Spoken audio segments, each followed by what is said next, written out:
Hi there, I'm Taylor Patterson. I'm in your class, and this assignment is to talk a little bit about my life. So it kind of all started in Georgia. I was born and raised there until I was 12 years old. Then I moved to Colorado when I was around 11, and went to middle school and high school out there until my parents got divorced. A lot of things have kind of gone into creating how I communicate today. I think I'm a pretty effective communicator, and I think others do too. I've gone through a lot in my life, and I think I'm kind of an old soul at heart. Um, my communication competency, I think, is what's key here. Like I said, my parents were divorced back in around seventh grade. My dad moved to Georgia, and my mom lived out in Colorado.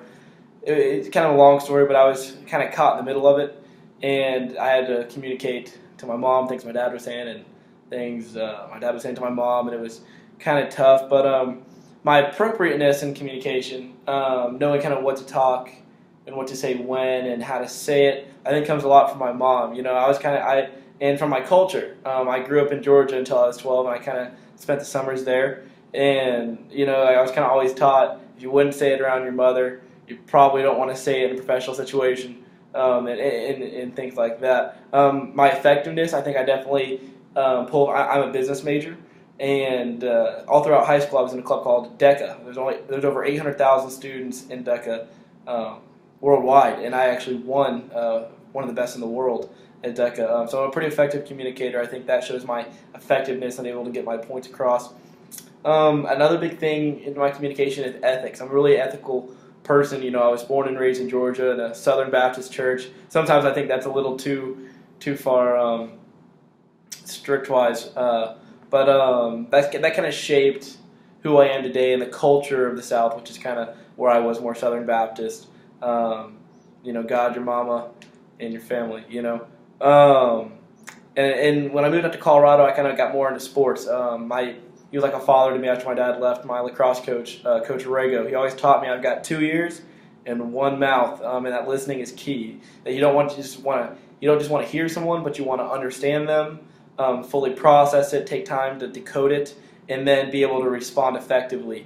And that's how you become a good leader and build a good team and move forward best in your life. I think that shaped me a lot today. My reflected appraisal is what people tell me about me. People say I'm kind of cool, I guess. I don't know.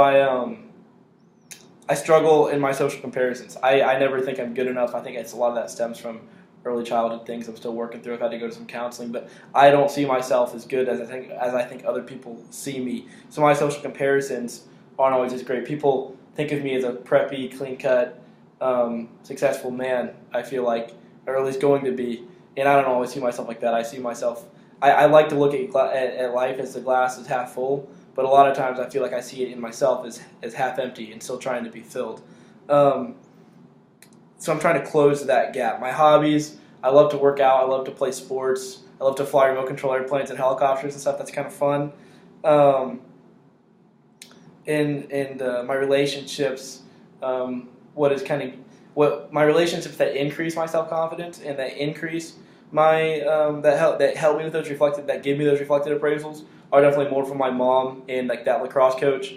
My dad a little bit, but I'm working on that. He tends to more decrease my self-confidence, but I'm definitely working on it. And this class, I love reading about how to be a better communicator, and I love reading about communication because that's half of what I want to do with my life or more, because business requires that, and I want to strive every day to have better relationships and communicate. So, nice to meet you.